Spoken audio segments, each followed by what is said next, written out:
Good morning class 7th बच्चों।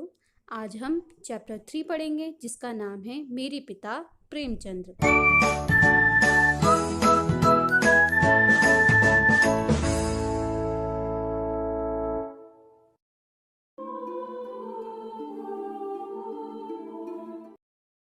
एक पिता पुत्र का न केवल पालन करता ही नहीं, उसका मित्र और गुरु भी होता है। पिता का जीवन और आदर्श पुत्र का हृदय को प्रेम और श्रद्धा से भर देता है। प्रेमचंद्र बहुत ही सीधे साधे मोहब्बती आदमी थे। वे लोगों के साथ, हर किसी लोगों के साथ एक जैसा स्वभाव रखते थे। घर के बाहर भी, घर के भीतर भी उनका एक जैसा ही रूप रहता था।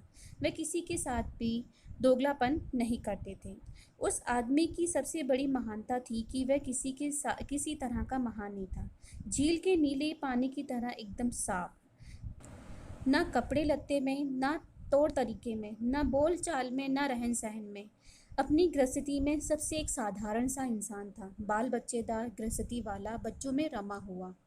और पता है बच्चों, उनका जो वेशभूषा थी, उनका घुटनों से नीचे तक तो उनकी धोती होती थी, ठीक है, कुर्ता, ऊपर से उसके ऊपर जो कुर्ता होता था, और फिर वो जूते पहनते थे। यानी कि बिल्कुल मिलाकर हम उसे देहाती रूप कहेंगे।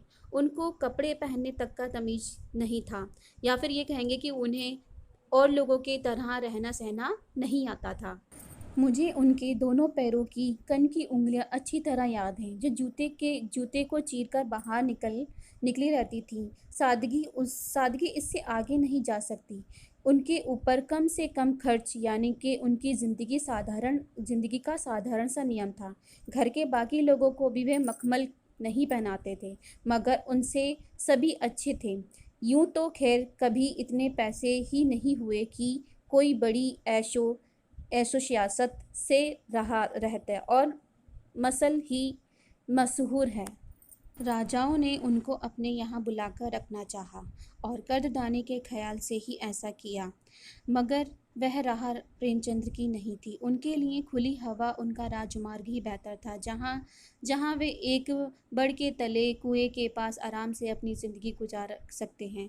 वहाँ खुली हवा तो है, ताज़ा ठंडा मीठा पानी तो है, नीला आसमान तो दिखाई देता है। राह चलते किसी आदमी को गीत तो गाते सुनाई दे जाता। आदमी आदमी के दुख दर्द को एक आध बात कर तो लेता। सोने की इस माया नगरी मुंबई में तो यह सब कुछ नहीं है। वहाँ तो इंसानियत ही नहीं, वहाँ तो आदमी आदमी को रौंद कर आगे बढ़ता है। वहाँ कहाँ ठंडा पानी और कहाँ कहाँ ताज़ी हवा।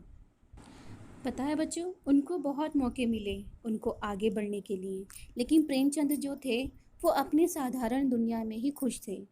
कुछ लोगों को अगर ऐसा मौका मिलता तो कहाँ 10-20 लाख की जायदाद खड़ी कर लेते, अपने लिए आलीशान बंगला वगैरह बना लेते, लेकिन प्रेमचंद्र को ये सब नहीं पसंद था। वे ज़िंदगी भर पैसों की तंगी के शिकार रहे और मरते वक्त अपना इलाज भी ढंग से नहीं करवा पा सके। पता है बच्चों, ये कहानी जो है प्रेमचंद उनकी बेटी की है। शुरू से ही उन्होंने हम लोगों के साथ दोस्तों जैसा बर्ताव किया। मैं अपनी वह बात कहता हूँ, वो मेरे सबसे प्यारे दोस्त थे। मुझे याद नहीं आता कि उन्होंने कभी किसी बात पर एक भी कड़वा शब्द मुझसे कहा हो। मारने का तो खैर जिक्र ही बेकार है। यहाँ तक कि पढ़ने के लिए भी उन्होंने कभी एक बात भी नहीं कही। हाँ, अगर इस सिलसिले में कोई बात मुझे याद है तो यह है कि एक बार जब मैं छुट्टी का पूरा दिन गुल्ली डंडे में गंवाकर शाम को कमरे में बैठकर भूगोल का होमवर्क कर रहा था, जो कि अगले रोज़ मास्टर साहब को दिखाना था, तो उन्होंने डांट कर मुझे कमरे के बाहर किया और कहा था, जाओ खेलने कूदने के लिए, शाम को भी घर मत आना। यह सही बात है कि हम उन्हें अपनी बराबरी का और अपना सबसे बड़ा दोस्त समझते हैं, सबसे प्यारा दोस्त। मुझको अच्छी तरह याद है, सन 35 के दिनों की बात, जब मैं 1.5 साल पहले से लिखना शुरू ही किया था। तब मैं इलाहाबाद, अब प्राग में रहता था। हाई स्कूल में पढ़ना था और प्रेमचंद्र मुंबई से लौटकर बनारस आ गए थे। मैंने अपनी एक कहानी पिताजी के पास उनकी राय और सलाह के लिए भेजी थी। वह कहानी कुछ ऐसी थी जिसके जिसमें करुणा रस बहने के उद्देश्य से मैंने अपने सभी प्रधान पात्रों को मौत के घाट उतार दिया था।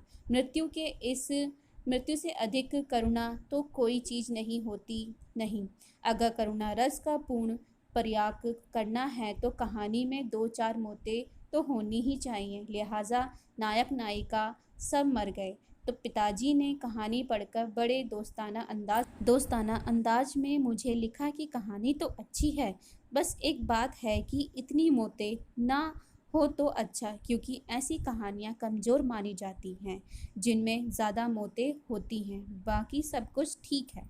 सो बच्चों, ये कहानी एक पिता और पुत्र की है जो एक दोस्त होते हैं। इस पाठ से हमें ये पता चलता है कि समय, सादगी, प्रेम, संतोष, अपनापन, सरलता, पारदर्शिता, समानता, मित्रता, स्वाभाविकता जैसे गुणों पर बल दिया जाता है। यानी कि हम ज़्यादा अपनी ही सादगी में रहकर अगर कुछ काम करेंगे तो वो अच्छा ही सफल होगा। ये नहीं कि और लोगों को देखकर हम उसकी ख्वाहिशें पैदा कर लें।